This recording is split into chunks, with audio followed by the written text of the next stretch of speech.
October 15th, 1982, MTV headquarters, New York City. 3:47 p.m. Prince stood in the sterile corporate hallway, holding a VHS tape that would change television history. The fluorescent lights buzzed overhead like angry insects. His purple jacket caught the harsh lighting, making him look almost otherworldly against the beige walls and corporate mediocrity surrounding him. This wasn't just another video submission. This was 1999, a song that predicted the future while the present tried to bury him. The receptionist's eyes tracked his movement nervously. She'd seen the coverage, heard the whispers. Prince was different, dangerous, too much for daytime television. He approached her desk with the quiet confidence of someone who knew exactly what he was worth, even if the world hadn't figured it out yet. "I'm here to see Leigh Garland. He's expecting me." The woman's fingers trembled as she dialed the extension. Within moments, the program director appeared, all smiles and corporate charm.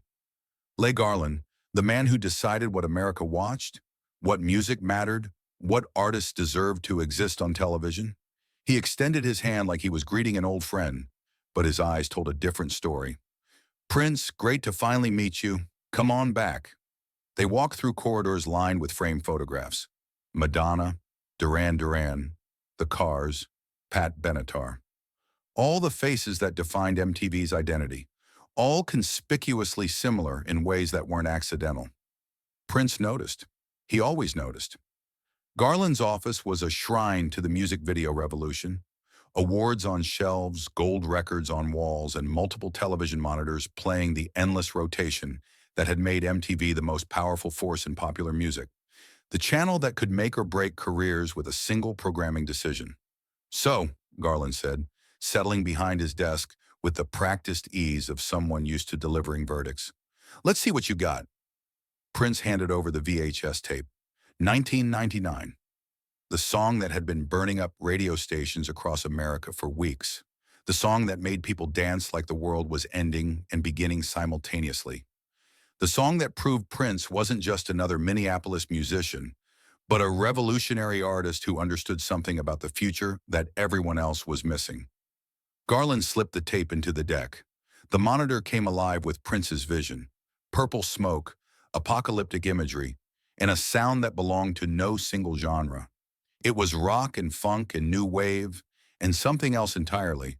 Something that hadn't existed before Prince created it. For 3 minutes and 37 seconds, the room filled with music that challenged every assumption about what popular art could be. When it ended, silence stretched between them like a chasm. Garland stared at the blank screen, his expression unreadable. Finally, he turned to face Prince, and his corporate smile had vanished completely. "This doesn't fit our demographic." The words hung in the air like smoke from an explosion. Prince's face remained impassive, but something shifted in his eyes. Something dangerous. "What demographic?" Garland cleared his throat, suddenly uncomfortable. "Look, Prince, you're incredibly talented. Nobody's questioning that. But MTV serves a very specific audience. Rock and roll, mainstream American music. This is," he gestured vaguely at the monitor, "this is too urban, too black. Our viewers aren't ready for this." The silence that followed lasted exactly 4 seconds. Then Prince stood up, walked to the desk, and picked up his VHS tape. For a moment, Garland thought he was simply going to leave. Instead, Prince looked directly into the program director's eyes and spoke in a voice so quiet it was almost a whisper. "You just declared war on the future of music." Then he threw the tape against the wall. The plastic case exploded on impact, sending fragments across Garland's pristine office. The sound was like a gunshot in the corporate quiet. Everyone in the room froze, watching pieces of Prince's art scattered across the carpet like broken dreams. Prince walked toward the door, then paused without turning around. "This isn't over." The door closed behind him with a soft click, leaving Les Garland staring at the debris and wondering what he'd just unleashed. But to understand what happened next, you need to understand how we got here. How a revolution began with rejection, and how the most powerful force in music became Prince's greatest enemy. 2 years earlier, MTV had launched with a simple promise. Music television would change everything. And it did. But change, as Prince knew better than most, was a double-edged sword. The channel that claimed to celebrate music had created its own apartheid, dividing artists into categories that had nothing to do with talent and everything to do with image, race, and marketability. Growing up in Minneapolis, Prince had always existed in the spaces between definitions. Too black for rock stations, too experimental for R&B radio, too sexual for mainstream pop, too intelligent for easy categorization. His mixed-race background had taught him early that the world demanded you choose sides, but his music refused to acknowledge borders. By 1982, he'd already released 4 albums that redefined what popular music could sound like. Dirty Mind had scandalized America with its explicit sexuality and punk-funk fusion. Controversy had pushed even further, blending politics, spirituality, and rhythm in ways that made critics struggle for words. And now 1999 was proving that Prince could create party music that was simultaneously apocalyptic prophecy and dance floor liberation. Radio had embraced him, gradually and grudgingly, but television remained a fortress, defended by gatekeepers who saw Prince's difference as danger rather than genius. After the MTV meeting, Prince drove through Manhattan in silence, his mind replaying Garland's words. Too urban, too black. The phrases echoed like accusations, like judgments passed by people who'd never understood that music existed beyond their limited vision. He pulled over near Central Park and sat in his car, watching people walk by. Businessmen in suits, artists carrying portfolios, teenagers with boomboxes, all moving through a city that pulsed with every kind of music imaginable. But on television, only one kind mattered. Only one kind was safe enough for American living rooms. That night at his hotel, Prince called the one person who'd understand. Rick James picked up on the third ring, his voice thick with exhaustion and probably something stronger. Prince, what's wrong? MTV rejected 1999. A long pause, then Rick's bitter laugh. Welcome to the club, little brother. They won't touch me either. Said funk is too threatening for their audience. Too black, just like you said. How do you live with it? You don't live with it. You survive it. Until somebody changes the game, we play by their rules or we don't play at all. Prince hung up feeling more frustrated than before. Rick James was brilliant, influential, important. If even he couldn't break through MTV's barriers, what chance did anyone have? The next morning brought a call from Stevie Wonder. Word traveled fast in the music world, and Prince's MTV rejection was already becoming industry gossip. Young man, Stevie's voice carried the warmth of someone who'd fought similar battles for decades. I heard about yesterday. Don't let them break your spirit. It's not about my spirit. It's about the music. They're keeping entire generations from hearing what we're creating. Art finds a way, Prince. Always has, always will. Sometimes the path isn't straight, but it's always there. What if there is no path? What if they've locked all the doors? Stevie's laugh was knowing, gentle. Then you build your own door, son. You build your own door. Prince's manager, Bob Cavallo, was more direct when he called that afternoon. We've got options, Cavallo said, his voice carrying the pragmatic energy of someone used to solving impossible problems. Other video outlets, cable shows. Maybe we wait them out. MTV isn't the only game in town. Yes, it is, Prince replied. It's the only game that matters. 24 hours a day, reaching millions of people, shaping what music means in America. If we're not there, we don't exist. So what do you want to do? Prince was quiet for a long moment. In his mind, he could see the fragments of his 1999 video scattered across Garland's office floor. Broken plastic representing broken promises, broken systems, broken dreams. I want to think. For 3 days, Prince locked himself in his hotel room and thought. He ordered room service, ignored phone calls, and stared at the television. MTV played continuously, an endless parade of acceptable faces making acceptable music for acceptable audiences. It was a vision of the future that had no room for him. On the third night, something broke inside him. Not his spirit, not his determination, but his faith in playing by other people's rules. He picked up his guitar, a purple Telecaster that had been with him since Minneapolis, and hurled it against the hotel wall. The instrument exploded in a shower of wood and strings, joining the fragments of his video in some cosmic pile of creative destruction. He fell to his knees among the debris, tears streaming down his face, and for the first time in his career, Prince wondered if he should quit music entirely. Maybe they were right.